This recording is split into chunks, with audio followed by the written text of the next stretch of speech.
የአውሮፓ ኔሽንስ ሊግ የፍጻሜ ጨዋታ ዛሬ ምሽት ይከናወናል። በወቅቱ ሻምፒዮን ስፔን እና እንዲሁም በ2019 የውድድሩ የመጀመሪያ ሻምፒዮን ፖርቹጋል መካከል በአሊያንዝ አሬና ስቴዲየም ጨዋታው ይከናወናል። ይህን ጨዋታ በተመለከተ ሰፋ ያለ ቆይታ የምናደርግ ይሆናል። እንዲሁም ክርስቲያኖ ሮናልዶ በፊፋ ክለቦች ዓለም ዋንጫ እንዲጫወት ጥያቄ ቀርቦለት ውድቅ ማድረጉን አስታውቋል። የዛሬውን ጨዋታ አስመልክቶም አስተያየቱን ሰጥቷል። ክርስቲያኖ ሮናልዶ የስፔንና የፖርቹጋልን የፍጻሜ ጨዋታ በተመለከተ ይህንን ጉዳይ የምንመለከተው ይሆናል። በርከት ያሉ የዝውውር ጉዳዮች አሉ። ማንቸስተር ሲቲ የወልቭሱን የግራ ተከላካይ ራያን አያትኑሪን ዝውውር ለማጠናቀቅ ከጫፍ ደርሷል። እንዲሁ ሌላኛው የማንቸስተር ሲቲ ፈራሚ ቲጃኒ ራይንደርስም ከኤሲ ሚላን እንግዲህ ውሃ ሰማያዊዎቹን ለመቀላቀል መስማማቱ የሚታወስ ነው። ዛሬ የጤና ምርመራውን ማጠናቀቁም ተሰምቷል። ሊቨርፑል ፍሎሪያን ቨርትስን ለማስፈረም ጥረቱን ቀጥሎበታል። ነገር ግን አሁንም የባየር ሊቨርኩሰንን የ126 ሚሊዮን ፓውንድ የዋጋ ተመን ማሟላት አልቻለም ተብሏል። ሁለቱ ክለቦች በተጫዋቹ ዝውውር ዙሪያ አሁንም እየተነጋገሩ እንደሆነ ተገልጿል። እኚህና ሌሎችም አጫጭር የዝውውር ጉዳዮችን ወደ እናንተ ያደረስኩ ቆይታ ማድረገው እስከ አድማስ ሙላቱ ነኝ። እናስቀድመው የአውሮፓ ኔሽንስ ሊግን ይሆናል። የአውሮፓ ኔሽንስ ሊግ ፍጻሜ ዛሬ ምሽት 4 ሰዓት ላይ ይከናወናል። የወቅቱ ሻምፒዮን ስፔንን ከ2019 የውድድሩ የመጀመሪያ አሸናፊ ፖርቹጋል ጋር የሚያገናኘው የፍጻሜ ጨዋታ በባየር ሙኒኩ አሊያንዝ አሬና ስቴዲየም ምሽት 4 ሰዓት ላይ ይከናወናል። ሁለቱም ቡድኖች እንግዲህ ለሁለተኛ ጊዜ የዚህ ውድድር አሸናፊ ለመሆን ነው ጨዋታቸውን የሚያደርጉት። የሮቤርቶ ማርቲኔዝ ቡድን በግማሽ ፍጻሜው ጀርመንን ከመመራት ተነስቶ በፍራንሲስኮ ኮንሴሳውና ክርስቲያኖ ሮናልዶ ግቦች 2-1 አሸንፎ ለምሽቱ የፍጻሜ ጨዋታ መድረሱ የሚታወስ ነው። የሉዊስ ዴላ ፎንቴ ቡድን ስፔን ደግሞ ፈረንሳይን 4-0 ሲመራ ቆይቶ በመጨረሻ እንግዲህ 5-4 በሆነ ውጤት በጠባብ ውጤት አሸንፎ ለፍጻሜ የደረሰ ሲሆን ዛሬ የሚያሸንፍ ከሆነ የስፔን ብሔራዊ ቡድን ለሶስተኛ ተከታታይ ዓመት የዋንጫ አሸናፊ ይሆናል። ከዚህ ቀደም ላሮሃዎቹ በ2023 የኔሽንስ ሊግን ዋንጫ በ2024 ደግሞ የአውሮፓ ዋንጫን እንዲሁ እንግሊዝን አሸንፈው ማንሳታቸው የሚታወስ ነው። ዛሬ የሚያሸንፉ ከሆነ እንግዲህ ለተከታታይ 3 ዓመታት የአውሮፓ ለተከታታይ 3 ዓመታት የዋንጫ አሸናፊ ይሆናሉ። በፈረንሳዩ ጨዋታ 4-0 ሲመሩ ቆይተው ነበር 5-4 ያሸነፉት ስፔኖችና በምሽቱ ጨዋታ በተለይ ውጤት ከማስጠበቅ ጋር በተገናኘ ጥንቃቄ አድርገው ሊገቡ ይገባል የሚሉ አስተያየቶች እየተሰጡ ነው የሚገኙት። ሚካኤል ሜሪኖ ፖርቹጋል ምርጥ ብቃት ያለው ቡድን ነው፣ ምርጥ 11ቸውና ስብስባቸውን ብቻ ማየት በቂ ነው ይሄንን ለመመልከት ሲል አስተያየቱን ሰጥቷልና በዛሬው ጨዋታ ላይ በጣም ጠንካራ ተጋጣሚ እንደሚሆንባቸው ነው አስተያየቱን የሰጠው። እንዲሁ አጥቂው የስፔኑ አጥቂ ሚካኤል ኦዘርባየርም አስተያየቱን ሰጥቷል።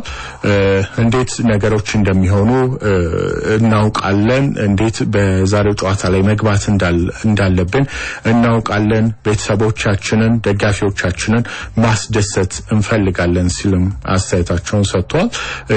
መጨረሻውን ጨዋታ ረስተን በዛሬው ጨዋታ ላይ ሙሉ ትኩረታችንን እናደርጋለን ሲሉም አስተያየቱን ሰጥቷል። ሚካኤል ኦዘርባየር የስፔን አሰልጣኝ ሉዊስ ዴላ ፎንቴም በፍጻሜ ጨዋታ በስብስባችን ብዙ ለውጥ አናደርግም ሲሉ ተናግረዋል። ምናልባት ግን የቻምፒየንስ ሊጉን ዋንጫ ከፓሪስ ሰን ዠርመን ጋር ያነሳው ፋቢያን ሩይዝ በምሽቱ ጨዋታ በቋሚ አሰላለፍ ውስጥ ሊካተት እንደሚችል እየተነገረ ነው የሚገኘው። ሁለቱም ቡድኖች እንግዲህ በርካታ ወሳኝ የሚባሉ ኳክብትን በስብስባቸው ይዘዋል።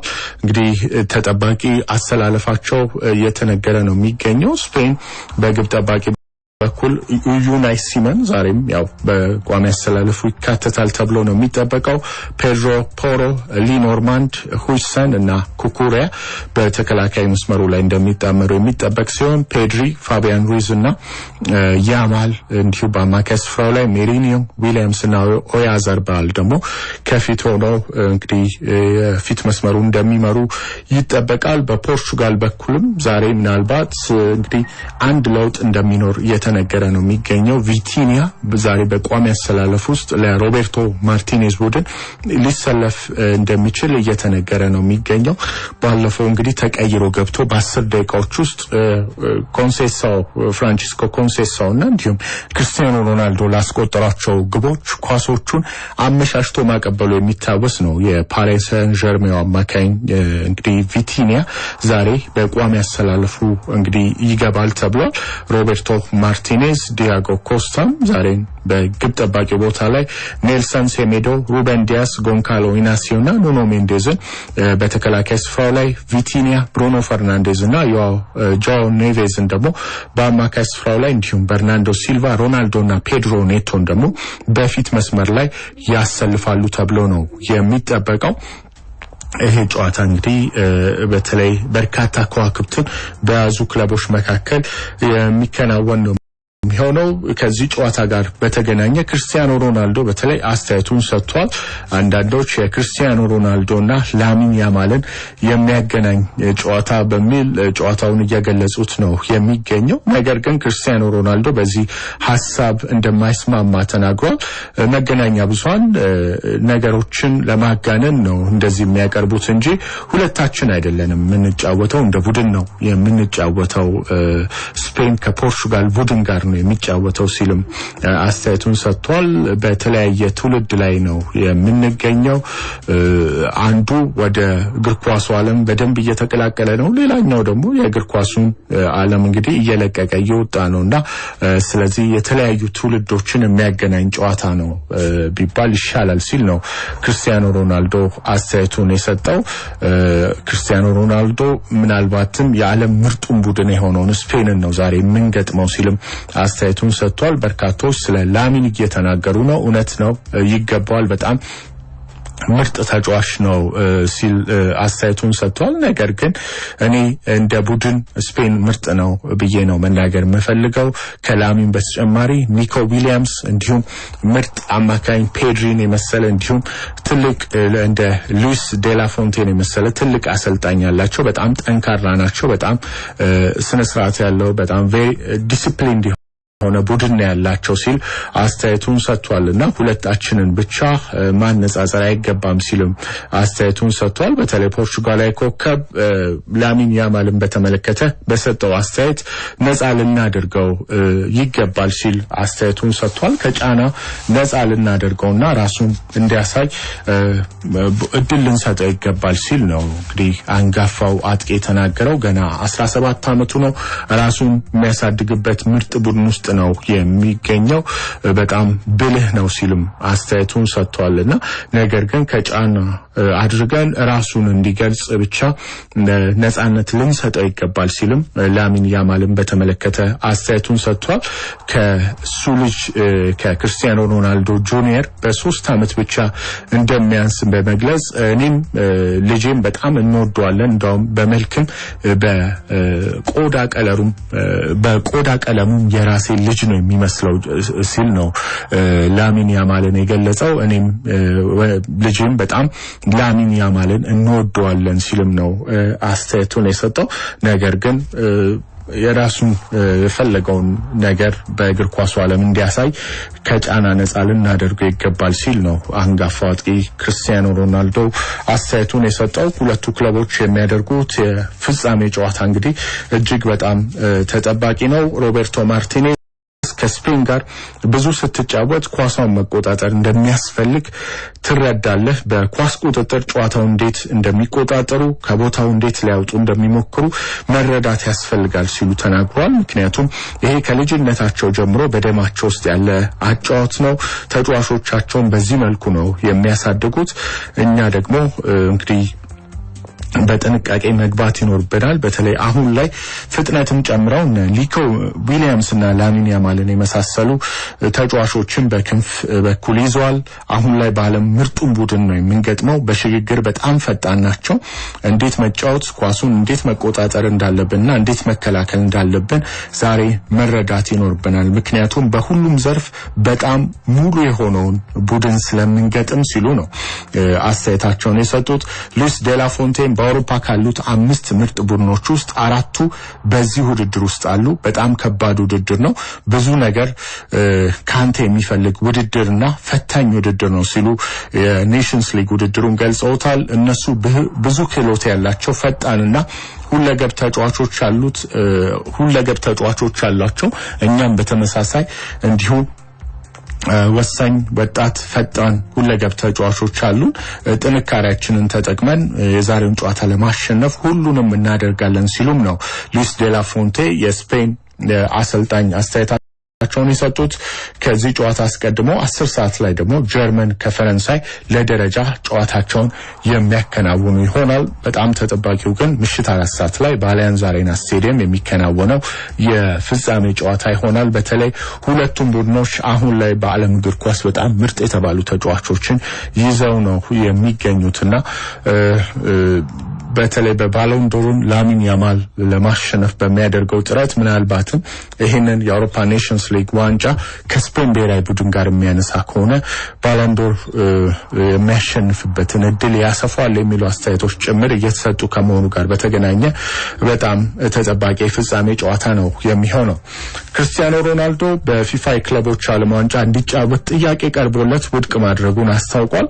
የ40 ዓመቱ ሮናልዶ ከሳውዲ ክለብ አልናስር ጋር ያለው ውል በሰኔ መጨረሻ የሚጠናቀቅ ሲሆን በክለቡ ያለው ቆይታ ያበቃ መስሏል። የፊፋ ፕሬዝዳንት ጂያኒ ኢንፋንቲኖ ሮናልዶ በፊፋ ክለቦች ዓለም ዋንጫ እንዲሳተፍ ንግግር እያደረግን ነው ማለታቸውን ተከትሎ በተለይ ፖርቹጋል ላይ አንጋፋ አጥቂ እንግዲህ በውድድሩ የሚሳተፍ ክለብ ሊቀላቀል ይችላል ቢባልም ተጫዋቹ ግን ጉዳዩን አስተባብሏል። በክለቦች ዓለም ዋንጫ አልሳተፍም፣ አንዳንድ ክለቦች ጥያቄዎች አቅርበውልኝ ነበር። አንዳንዶቹ ጥያቄዎች ስሜት የሚሰጡ ነበሩ፣ አንዳንዶቹ ደግሞ ምንም ስሜት የሚሰጡ አልነበሩም። ሁሉንም ማድረግ አይቻልም ሲልም አስተያየቱን ሰጥቷል። ቢቢሲ እንደዘገበው አልናስር የፖርቹጋላዊን ኮከብ ውል ለማራዘም እንደሚችል ቢያምንም ክርስቲያኖ ሮናልዶ ግን በሳውዲው ክለብ ያለው ቆይታ አብቅቷል ብሎ እንደሚያምን ገልጿል። ከዛሬ ምሽቱ የሀገሩና የስፔን ኔሽንስ ሊግ ፍጻሜ ጨዋታ አስቀድሞ እንግዲህ ሮናልዶ ለሀገሩና ለባርሴሎናው ድንቅ አቋም እያሳየ ለሚገኘው ላሚን ያማል እንግዲህ ያለውንም ፍቅር ገልጿል። ከዚህ በተጨማሪ ስለ ሊዮኔል ሜሲና ስለሱ የፉክክር ዘመናትም እንዲሁ ከጋዜጠኞች ጥያቄ ቀርቦለት ምሳሌ ምላሽ ሰጥቷል። ስለ ምንጊዜም ተቀናቃኙ ሊዮኔል ሜሲ ተጠይቆ እንግዲህ በሰጠው ምላሽ ሜሲን በጣም ወደዋለሁ፣ እሱ ለኔ አክብሮት አለው ሲል ተናግሯል። እኛ በቀራ 15 ዓመታትን በትልቅ መድረክ ተፎካክረናል። እሱ ሁልጊዜም በጥሩ ሁኔታ ነው የሚያናግረኝ፣ እሱ በጣም ያከብራኛል፣ እኔም በተመሳሳይ በጣም አከብረዋለሁ። አንድ ጊዜ ባለንዶር ሽልማት ላይ ቋንቋ እንዳስተረጎምኩለት አስታውሳለሁ። እወደዋለሁ ሲል ነው ክርስቲያኖ ሮናልዶ ሊዮኔል ሜሲን በተመለከተም የተናገረው።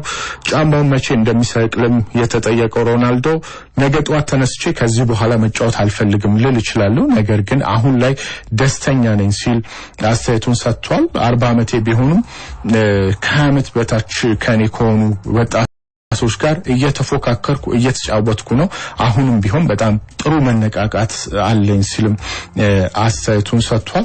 የወሰንኩት የእግር ኳስን የማቆምበት ቀን የለም ሲልም ነው ክርስቲያኖ ሮናልዶ በተለይ ጫማው መቼ እንደሚሰቅል በቀረበለት ጥያቄ ምላሽ የሰጠው። ዛሬ እንግዲህ ያው ቀደም ብዬ እንዳነሳሁት በኔሽንስ ሊግ ፍጻሜ ፖርቹጋል ከስፔን ጋር ምሽት 4 ሰዓት ጨዋታውን የምታከናውን ነው የሚሆነው። ወደ ዝውውር ጉዳዮች እንለፍ። ሊቨርፑል ፍሎሪያን ቨርትስን ለማስፈረም የተሻለ የዝውውር ዋጋ ቢያቀርብም አሁንም ግን የባየር ሊቨርኩሰንን የ126 ሚሊዮን ፓውንድ የዋጋ ተመንን እንዳላሟላ ተገልጿል። ቀዮቹ ጀርመናዊን ተጫዋች ለማስፈረም 100 ሚሊዮን ፓውንድ እና ብቃቱ እየታየ የሚጨመር የ13 ሚሊዮን ፓውንድ የዝውውር ዋጋ ቢያቀርቡም የቡንደስሊጋው ክለብ ግን ይህንን የዝውውር ጥያቄ እንዳልተቀበለው ነው የተገለጸው። ሁለቱ ክለቦች በዝውውሩ ዙሪያ አሁን አሁንም እየተነጋገሩ እንደሆነ ነው የተገለጸው። የ2 ዓመቱ ፍሎሪያን ቨርትስ ሊቨርፑልን ለመቀላቀል እንደሚፈልግ ቀደም ብሎ ማስታወቁን ተከትሎ እንግዲህ በርካታ ፈላጊዎች ቢኖሩትም ሊቨርፑልን ይቀላቀላል ተብሎ ነው የሚጠበቀው።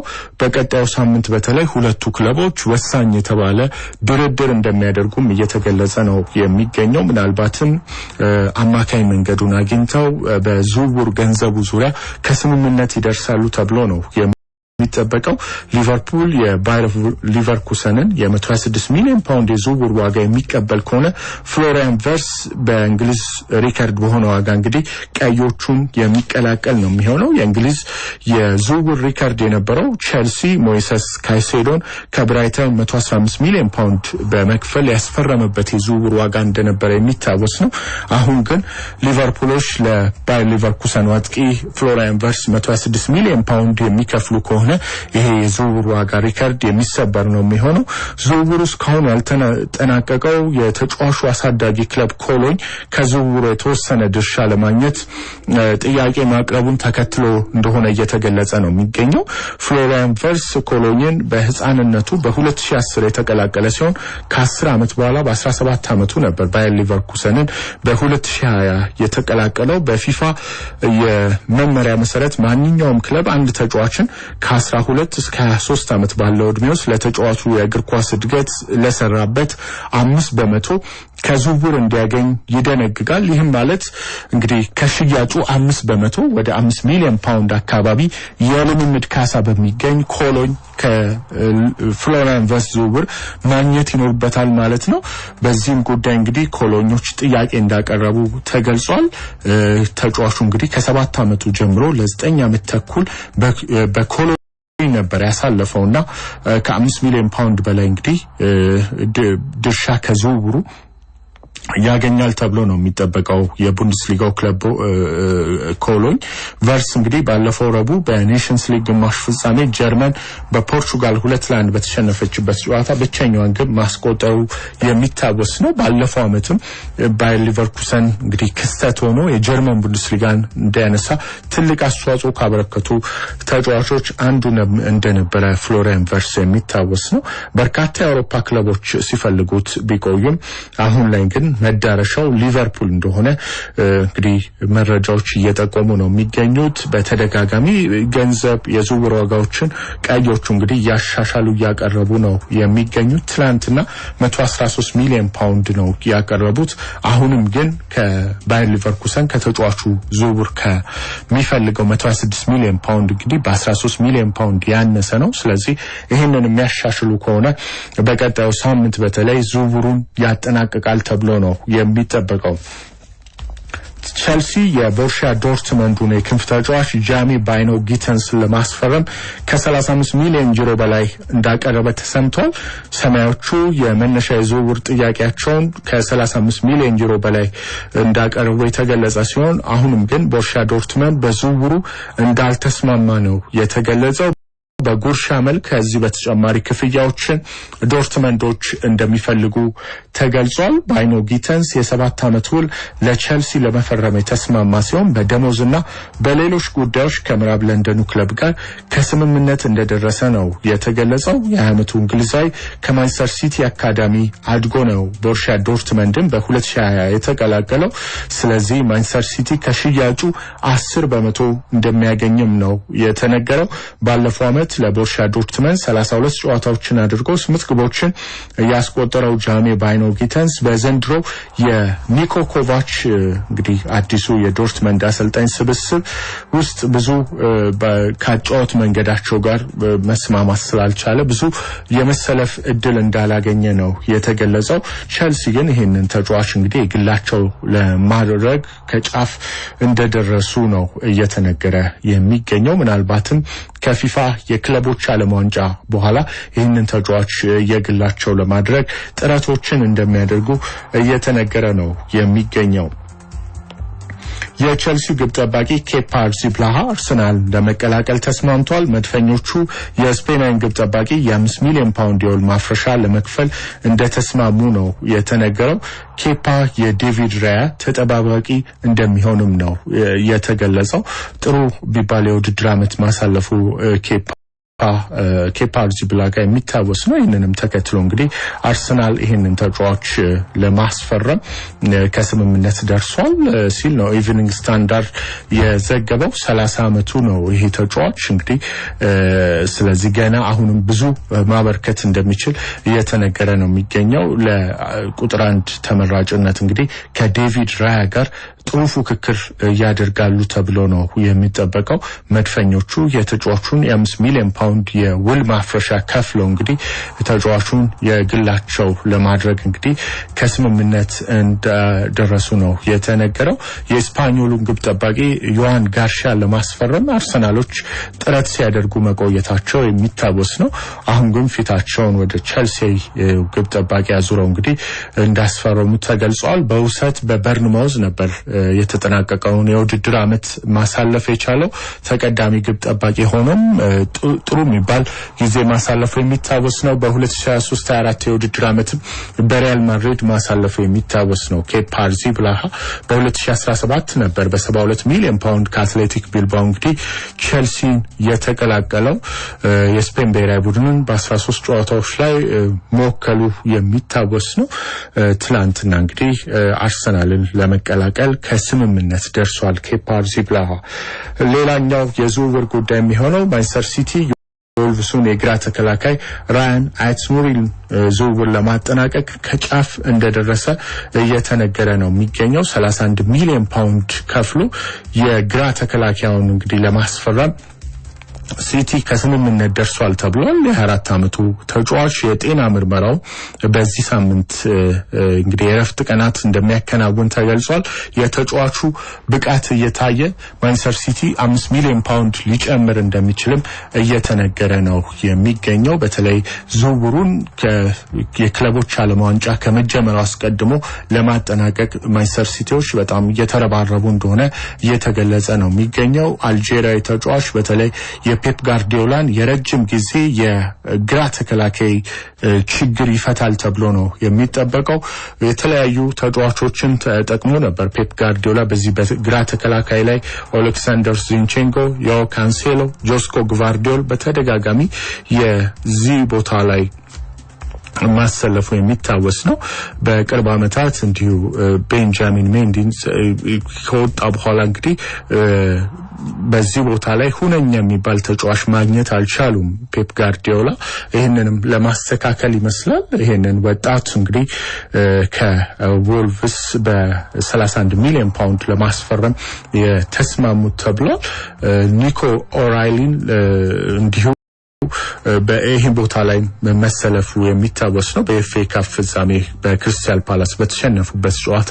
ስለዚህ ይሄ ግራ ተከላካይ ቦታ በጣም ለማንቸስተር ሲቲ ፈታኝ የሆነበት ቦታ ከመሆኑ ጋር በተገናኘ እንግዲህ ይሄንን ችግር ለመቅረፍ ጥረት ሲያደርጉ ቆይተው በመጨረሻ ዝውውሩን ለማጠናቀቅ ከጫፍ ደርሷል። የጤና ምርመራው ዛሬ ያከናውናል ተብሎ ነው የሚጠበቀው ራያን አይትስ-ሙሪ ማለት ነው። ከዚሁ ከማንቸስተር ሲቲ ጋር በተገናኘ ማንቸስተር ሲቲ የኤሲ ሚላኑን የአማካይ ስፍራ ተጫዋች ቲጃኒ ራይንደርስን በ46.3 ሚሊዮን ፓውንድ ለማስፈረም እንዲሁ ከስምምነት ደርሷል ተብሏል። ተጫዋቹ ዛሬ የጤና ምርመራውን እንደሚያደርግ ፋብሪዚዮ ሮማኖ የዝውውር ጉዳዮችን በስፋት የሚዘግበው ጣሊያናዊ ጋዜጠኛ አስነብቧል። ዛሬ እንግዲህ ቲጃኒ ራይንደርስ የጤና ምርመራውን እንደሚያደርግ ነው እየተነገረ የሚገኘው። ይሄ የአማካይ ስፍራ ተጫዋች በኤሲ ሚላን ቤት በጣም ጥሩ የሚባል የውድድር ማሳለፉ የሚታወስ ነው። ገና 26 ዓመቱ ነው። ይሄ ሆላንዳዊ ተጫዋች ባለፈው የውድድር ዓመት 10 ግቦችን ለኤሲ ሚላን ሲያስቆጥር እንዲሁ 4 ለግብ የሚሆኑ ኳሶችን አመሻሽቶ ማቀበል ችሏል። ምንም እንኳን ኤሲ ሚላን 8ኛ ሆኖ በሴሪያው ቢያጠናቅቅም በራሱ በግሉ ግን ቲጃኒ ራይንደርስ ጥሩ የሚባል የውድድር ዓመት ማሳለፍ ችሏል። የጣሊያን ሴሪ የዓመቱ ምርጥ የአማካይ ስፍራ ተጫዋች ተብሎ ተሸልሟል። ማንቸስተር ሲቲዎች እንግዲህ ይሄንን ተጫዋች የግላቸው አድርገዋል ማለት ነው። አሌሃንድሮ ጋርናቾ ማንቸስተር ዩናይትድን እንደሚለቅ ተረጋግጧል። ተጫዋቹም ክለቡም ለመለያየት መወሰናቸውን ያረጋገጡ ሲሆን የተለያዩ ክለቦች ሊያስፈርሙት ፍላጎት እንዳሳዩም እየተነገረ ነው የሚገኘው። የፕሪሚየር ሊግ ክለቦችና ባየር ሊቨርኩሰን አርጀንቲናን አጥቂ ለማስፈረም ፍላጎት ያሳዩ ክለቦች እንደሆኑ እየተነገረ ነው የሚገኘው። አርጀንቲናን ተጫዋች ለማስፈረም ፓሪስ ሳን ዠርመን እንዲሁ ጥረቶችን ሲያደርግ እንደነበረ የሚታወስ ነው። አሁን ላይ ግን በተለይ ባየር ሊቨርኩሰን እንደ ዌስት ሃም የመሳሰሉ የእንግሊዝ ፕሪሚየር ሊግ ክለቦችም ወደ 3 የሚደርሱ የእንግሊዝ ፕሪሚየር ሊግ ክለቦችም ጋርናቾን ለማስፈረም ጥረት ያደርጋሉ ተብሏል። ቶተንሃም ሆትስፐርም በዚሁ እንግዲህ ጋርናቾ ፈላጊ ከሆኑ ክለቦች አንዱ እንደሆነ እየተነገረ ነው የሚገኘው። ይሄንን ወጣት ተጫዋች ለማስፈረም እንግዲህ በቀጣዮቹ ቀናት ባየር ሊቨርኩሰንም ሆኖ 3 የፕሪሚየር ሊግ ክለቦች ጥረቶችን ያደርጋሉ ተብሏል። ናፖሊና ቼልሲም ከዚህ ቀደም አርጀንቲናን ተጫዋች ለማስፈረም ፍላጎት ያላቸው ክለቦች እንደሆኑ የሚታወስ ነው። በተለይ ሩበን አሞሪም ለአማድ ዲያሎ ቅድሚያ የሚሰጡ ከመሆናቸው ጋር በተገናኘ በተለይ በውድድር ዓመቱ የመጨረሻ ጨዋታ ሩበን አሞሪም ለተጫዋቹ ክለብ ፈልግ ብለው በቀጥታ እንደነገሩት ሲነገር እንደነበረ የሚታወስ ነው። አሁንም እንግዲህ ተጫዋቹም ክለቡም ለመለያየት መወሰናቸውን አረጋግጧል። በቀጣይ የዚህ ተጫዋች ማረፊያ የቱ ይሆናል የሚለው የሚጠበቅ ነው የሚሆነው። አጫጭር የዝውውር ጭምጭምታዎችን ስንመለከት እንግዲህ ኒውካስል ዩናይትድ የብራይተኑን ብራዚላዊ አጥቂ ጆ ፔድሮን ለማስፈረም ጥረታቸውን አጠናክሯል ተብሏል። ኒውካስል ዩናይትዶች በተለይ ብራያን ምቦሞን በቶተንሃም ሆትስፐር ወይንም በማንቸስተር ዩናይትድን ሊቀሙ እንደሚችሉ እድሉ ሰፊ መሆኑን ተከትሎ ፊታቸውን ወደ ብራዚላዊ አጥቂ ጆ ፔድሮ አዙሯል እየተባለ ነው የሚገኘው። በቀጣዮቹ ቀናት እንግዲህ ተጫዋች የግላቸው ለማድረግ ጥረት ያደርጋሉ ሲል ዘ ቴሌግራፍ ዘግቧል። የኢፕስዊች ታውን አሰልጣኝ ኬራን ማኬና ብሬንፎርድ ዋና አሰልጣኝ አድርጎ ሊቀጥራቸው እጩ ካደረጋቸው አሰልጣኞች መካከል ይገኙበታል ተብሏል። የብሬንፎርዱ አሰልጣኝ ቶማስ ፍራንክ እንግዲህ ቶተንሃም ሆትስፐርን ይረከባሉ ተብሎ በቀጣዮቹ ቀናት ይጠበቃል። ከዚህ ጋር በተገናኘ እንግዲህ ብሬንፎርድ ቶማስ ፍራንክን በኢፕስዊች ታውኑ አሰልጣኝ ኬራን ማኬና ለመተካት እቅድ እንዳለው መረጃዎች እየወጡ ነው የሚገኘው። ቼልሲ ፈረንሳዩን የኤሲ ሚላን ግብ ጠባቂ ማይክ ሚኜን ለማስፈረም ሁለተኛ ዙር የዝውውር ዋጋ ሊያቀርብ እንደሆነ ተገልጿል። የኤሲ ሚላንን የ25 ሚሊዮን ፓውንድ የዝውውር ጥያቄ እስካሁን ሰማያዎቹ ማሟላት እንዳልቻሉ ካሊሲዮ መርካቶ አስነብቧል። አሁንም ግን በድጋሚ ሌላ የሁለተኛ ዙር የዝውውር ዋጋ ጥያቄ የ29 ዓመቱን ፈረንሳዊ ግብ ጠባቂ ለማስፈረም ቼልሲዎች እንግዲህ ሊያቀርቡ እንደሆነ እየተነገረ ነው የሚገኘው። ጁቬንቱስ የፓሪስ ሳን ዠርሜን ፈረንሳዊ አጥቂ ስፍራ ተጫዋች ራንዳን ኮሎሙዋኒን የውሰት ቆይታ ለማራዘም ከፈረንሳዩ ክለብ ጋር ከስምምነት እንደደረሰ ተገልጿል። የ26 ዓመቱ ተጫዋች በሴሪያው እንዲሁም በፊፋ የክለቦች ዓለም ዋንጫ ላይም እንደሚሳተፍ እየተገለጸ ነው የሚገኘው። ጁቬንቱስና ፓሪስ ሳን ዠርሜን እንግዲህ በተጫዋቹ የውሰት ውል ቆይታ ዙሪያ ከስምምነት ደርሷል ተብሏል። የናፖሊው ናይጄሪያ አጥቂ ቪክቶር ኦሲሜ ከሳውዲ ፕሮፌሽናል ሊግ ክለብ ከሆነው አልሂላል የዝውውር ጥያቄ ቀርቦለት እንደተቀበለ መረጃዎች እየወጡ ነው የሚገኙት። በርካታ ክለቦች ይህንን ተጫዋች ለማስፈረም ፍላጎት እንዳላቸው ነገረ ነው የሚገኘው። አልሂላል ተጫዋቹን በ75 ሚሊዮን ዩሮ ለማስፈረም እንግዲህ ከናፖሊ ጋር ከስምምነት እንደደረሰ የጣሊያን መገናኛ ብዙሃን እየገለጹ ነው የሚገኙት። አሁን ላይ አልሂላል ዝውውሩን ለማጠናቀቅ የቪክቶር ኦሲሜን ይሁንታ ብቻ በመጠባበቅ ላይ እንደሆነም ነው የተነገረው። አሰልጣኝ ሲሞን ኢንዛጊን የሾመው አልሂላል ቪክቶር ኦሲሜን ወደ ዓለም የክለቦች ዋንጫ ይዞ ለመሄድ ከፍተኛ ጥረት እያደረገ እንደሆነም ነው የተገለጸው። አልሂላል ለቪክቶር ኦሲሜ በአመት 40 ሚሊዮን ዩሮ ክፍያ እንዳቀረበም ነው የተገለጸው። የቱርኩ ክለብ ጋላታሳራይ ቪክቶር ኦሲሜን በቋሚነት ለማቆየት ጥረት ላይ እንደሆነም እየተገለጸ ነው የሚገኘው። ሌሎች ክለቦችም ይሄንን ናይጄሪያዊ ተጫዋች ለማስፈረም ፍላጎት አላቸው ተብሏል። ነገር ግን በ75 ሚሊዮን ዩሮ አልሂላል እና ናፖሊ ተጫዋቹን በማዛወር ዙሪያ ከስምምነት ደርሷል። አሁን የተጫዋቹ ይሁንታ ነው የሚጠበቀው ተብሏል። ፌነርባቼም ይሄንን ተጫዋች እንግዲህ ለማስፈረም ፈላጊ ከሆኑት ክለቦች መካከል አንዱ እንደሆነ ሲነገር ቆይቷል። ከፌነርባቼ ጋር በተገናኘ ሌላ ዜና ከጋላታሳራይ እንግዲህ የ29 ዓመቱን ጀርመናዊ ክንፍ ተጫዋች ሌሮይ ሳኔን ከባየር ሙኒክ ለማስፈረም ፉክክር ውስጥ ገብቷል ተብሏል። የባየር ሙኒኩን የቀድሞ ማንቸስተር ሲቲ የክንፍ ተጫዋች ሌሮይ ሳኔን ለማስፈረም ሁለቱ የቱርክ ክለቦች ጋላታሳራይና ፌነርባቼ እንግዲህ ፉክክር ላይ ናቸው ሲል ጀርመኑ ስካይ ስፖርት ጋዜጣ አስነብቧል። በቪንሰንት ኮምፓኒ ቡድን እንግዲህ ብዙም የመሰለፍ እድል እንደበፊቱ ያገኘ አይደለም የሚገኘው ሌሮይ ሳኔ ምናልባትም በክረምት የዝውውር መስኮት ባየር ሙኒክን ሊለቅ ይችላሉ ተብሎ ከሚጠበቁ በርከት ያሉ ተጫዋቾች አንዱ ነውና አሁን ላይ ጋላታሳራይና ፌነርባቼ ተጫዋች ለማስፈረም ጥረታቸውን ቀጥለዋል ተብሏል። ባየር ሙኒክ የባየር ሊቨርኩሰኑን ጀርመናዊ ተከላካይ ጆናታን ታን ለማስፈረም ከስምምነት እንደደረሰ ተገልጿል። በፊፋ የክለቦች ዓለም ዋንጫ ላይም ይሄንን ተጫዋች ለመጠቀም እንደተዘጋጀ ባየር ሙኒክ እየተገለጸ ነው የሚገኘው። ሁለቱ ክለቦች እንግዲህ በተጫዋቹ ዝውውር ዙሪያ ከስምምነት እንደደረሱ እየተነገረ ነው የሚገኘው። ፋብሪዚዮ ሮማኖ ይዞት በወጣው መረጃ ደግሞ እንግዲህ ቪክቶር ዮከረስን የስፖርቲንግ ሊዝበኑን የአጥቂ ስፍራ ስዊድን የአጥቂ ስፍራ ተጫዋች ለማስፈረም ማንቸስተር ዩናይትድ አሁንም ቅድመ ግምት የተሰጠው ክለብ እንደሆነ ስካይ ስፖርት ዘግቧል። በርካታ ክለቦች የዚህ ተጫዋች እንግዲህ ፈላጊ እንደሆኑ ይታወቃል። ቪክቶር ዮከረስን ለማስፈረም ማንቸስተር ዩናይትድ ብቻ ሳይሆን አርሰናልም ጥረትን ሲያደርግ እንደነበረ የሚታወስ ነው። ነገር ግን ሩበን አሞሪም ከስፖርቲንግ ሊዝበን እያሉ ከዚህ ተጫዋች ጋር ረጅም ጊዜ እንግዲህ ማሳለፋቸውን ተከትሎ ጥሩ ግንኙነት ከተጫዋቹ ጋር እንዳላቸው ይታወቃል።